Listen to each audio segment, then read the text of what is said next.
kebebasan pers, dan kekecewaan masyarakat.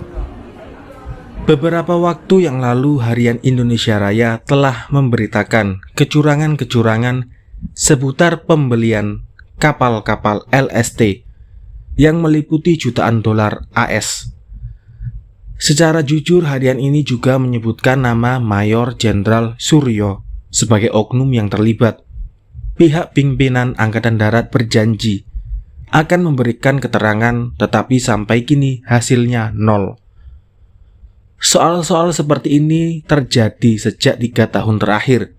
Saya ingat harian Sinar Harapan berjihad melawan Mayor Jenderal Ibnu Sutowo, membongkar penyelewengan-penyelewengan di bidang minyak.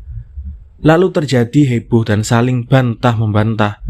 Masyarakat berharap-harap apakah pemerintah mau mengambil tindakan, menghukum yang bersalah, atau menuntut koran yang bersangkutan ke muka pengadilan karena berita bohong. Hasilnya nol juga. Saya masih bisa memberikan beberapa contoh yang lain. Serangan-serangan yang terang-terangan terhadap Bulog, Maijen Ahmad Tirto Sudiro, Mayor Jenderal Alamsyah, dan lain-lainnya. Di samping soal korupsi, juga soal penyalahgunaan wewenang.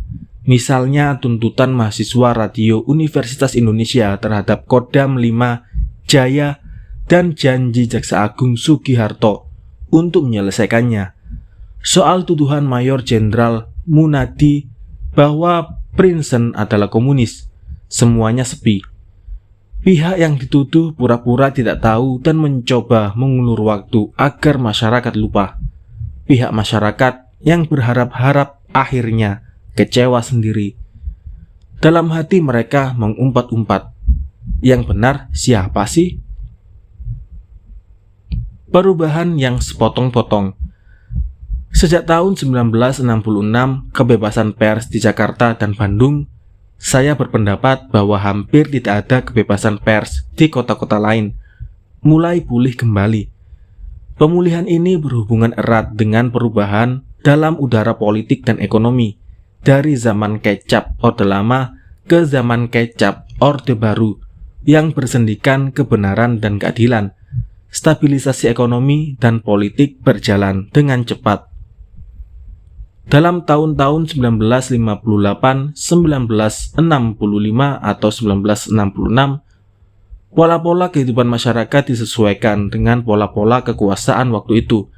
Sistem pemerintahan adalah sistem otoriter, dan untuk mengamankan hal tadi, maka semua unsur kehidupan dipaksa menyesuaikan diri. Pers dikendalikan, pengadilan disubordinasikan, dengan kekuasaan eksekutif dan semua unsur yang dapat melemahkan sistem tadi ditumpas. Film-film AS dilarang, textbook yang tidak seirama dengan politik Soekarno dimusnahkan. Yang terjadi adalah suatu sistem kemasyarakatan yang harmonis untuk kekuasaan Soekarno. Memang akhirnya sistem ini roboh karena ternyata kaum komunis mengkhianati status quo yang ada. Jika sekiranya PKI tidak mengadakan petualangan di lubang buaya dan pemerintah Soekarno bekerja lebih efisien, Orde Soekarno akan berlangsung lebih lama. Saya berpendapat bahwa sampai tahun 1965, sebagian besar masyarakat Indonesia, mahasiswa, tentara, pegawai negeri, dan lain-lainnya tidak menganggap bahwa Orde Soekarno adalah orde yang salah. Kritik-kritik yang dilancarkan adalah kritik-kritik pelaksanaan dan bukannya kritik-kritik yang prinsipil. Setelah tahun 1966, para pemimpin pemerintahan Indonesia mencoba untuk merumuskan kembali tata masyarakat Indonesia. Mereka menemukan rumusan Orde Baru, yaitu sikap mental terhadap pembaharuan. Di bidang politik adalah pemurnian Undang-Undang Dasar 1945 dengan demokrasi Pancasila, termasuk keadilan sosial dan peri kemanusiaan. Di bidang ekonomi adalah stabilisasi dan kemudian pembangunan, dengan target pembangunan pertanian, sedangkan di bidang hukum adalah prinsip rule of law. Orde yang baru ini sangat berbeda dengan Orde Soekarno. dan konsekuensi daripada kiblat baru ini sangat jauh, karena struktur dasar kemasyarakatan harus pula diubah. Sebab jika tidak, kita akan menjumpai sebuah lukisan yang amat buruk. Wajah seorang gadis yang manis tetapi berotot seperti Tarzan, dengan kaki yang indah tetapi berbulu lebat seperti laki-laki.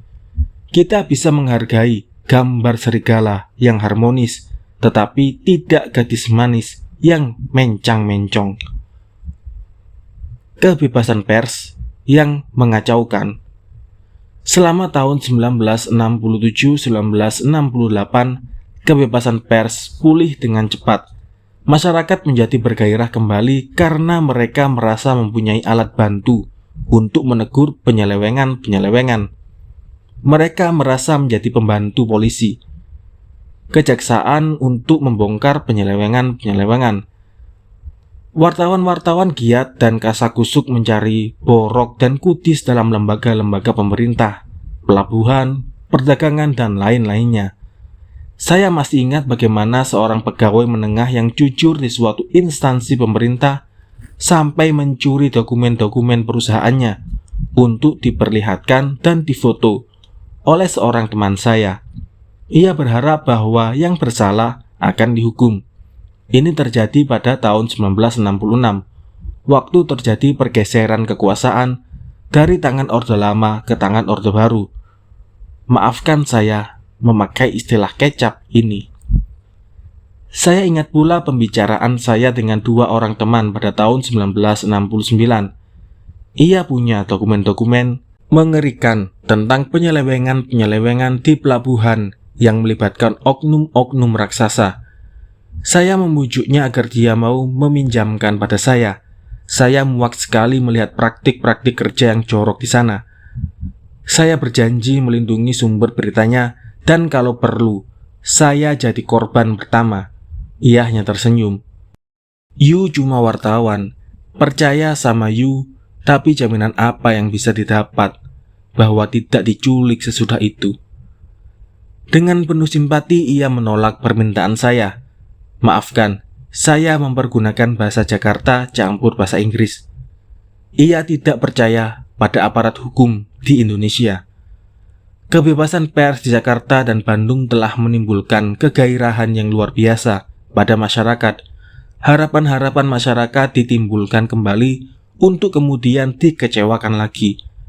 Tetapi akibatnya amat luas di masyarakat. Seorang sersan atau letnan dari AMN yang jujur dahulu percaya bahwa pimpinannya adalah perwira-perwira yang baik.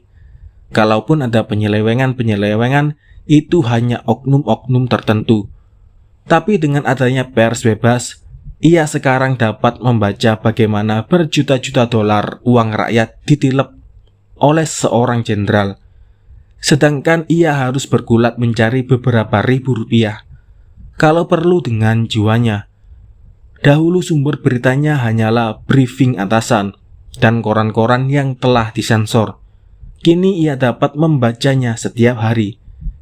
Timbul frustrasi di kalangan bawahan dan sikap tidak berdisiplin bawahan sangat banyak ditentukan oleh rasa hormatnya pada atasan. Seorang perwira tinggi mengeluh pada saya bahwa ia kesal melihat bagaimana bawahan-bawahan kini acuh tak acuh pada atasan. Tetapi saya mengerti, Dik.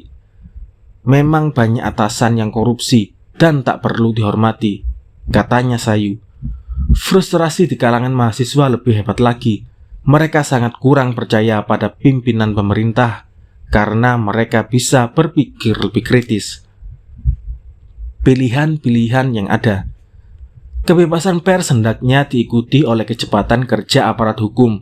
Sebab jika tidak, yang terjadi hanyalah kekecewaan-kekecewaan yang akhirnya menjadi tenaga-tenaga perusak dalam masyarakat. Jika benar-benar pemerintah, presiden dan pembantu-pembantunya ingin mengadakan suatu orde yang baru, bukan sekedar window dressing, maka konsekuensinya adalah juga perubahan-perubahan yang cepat untuk menampung harapan-harapan masyarakat. Pembangunan diikuti dengan perbaikan aparatur pemerintah.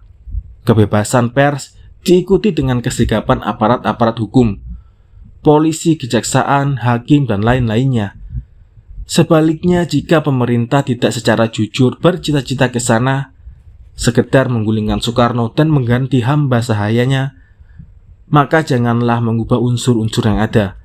Jangan memberikan kemerdekaan pers, jangan memberikan kebebasan mimbar dan lain-lainnya, dan menumpas suara-suara oposisi yang paling kecil pun. Sebab perubahan-perubahan yang kacau balau akhirnya akan menghancurkan semua sendi-sendi masyarakat dan pemerintah.